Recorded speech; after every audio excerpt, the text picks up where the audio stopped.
in the capital of the free world to demonstrate not only to the lovers of Imam Hussein but to all Muslims.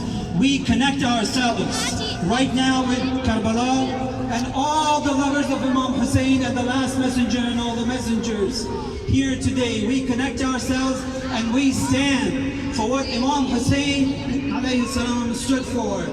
And what did he stand for? Brothers and sisters, and all our brothers and sisters from the different faiths, our Christian, our Jewish, our non-Muslim brothers and sisters, those even who don't believe in God. The message of Imam Hussein is this, that he stood up for love, for the love of God. He stood up for justice. He stood up for the oppressed, whether those oppressed people were in Asia, in Africa, in South America, in North America, wherever they are in the world. Imam Hussein 1400 years ago, he stood with only 72 companions, and today his name. And for what he stood for, we stand here in the capital of the free world, telling the world that Imam Hussein's message has not died down.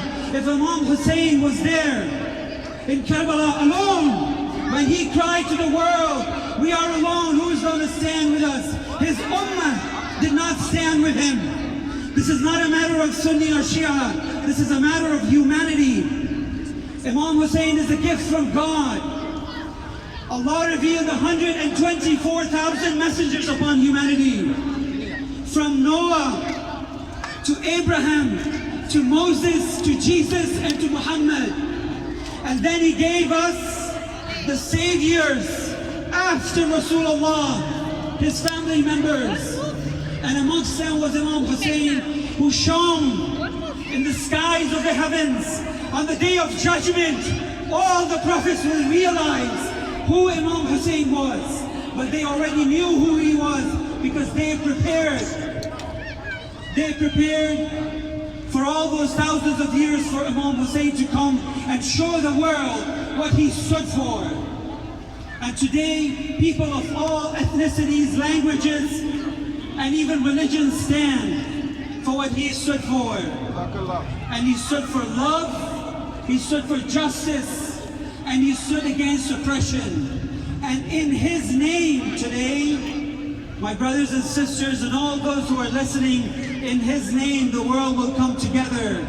Just this past Arba'een, there was over 20 million people from all walks of life, the rich and the poor, Arabs and non-Arabs, people from all continents going to see the grandson of Rasulullah and what he did. And he was alone that day, but he is not alone today.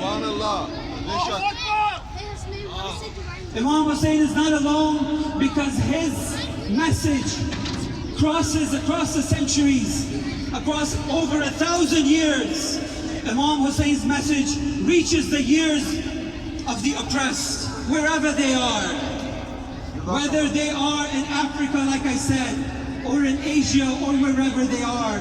We are here, brothers and sisters, to say that we love Imam Hussein and we will stand for what he stood for. Our youth, and I speak to you, Imam Hussein not only taught us to keep our religion, to never miss our prayers and our fasting, but to stand up for injustice that's happening and to demand justice from the powers of the world when they commit injustice. So brothers and sisters, with this, I want to leave you with this, that we have to carry the message so that we can connect ourselves to the 12th Imam. Because the appearance of the 12th Imam is very close. Very close. We are seeing all the signs. And no one, no power in the world can defeat the power of God. Because God says in the Holy Quran that they seek to extinguish my light, but they will not be able to extinguish my light. Such are the words of God that came through Abraham, through Moses, through Jesus, and through Muhammad. One loud salawat, inshallah. Allahumma salli ala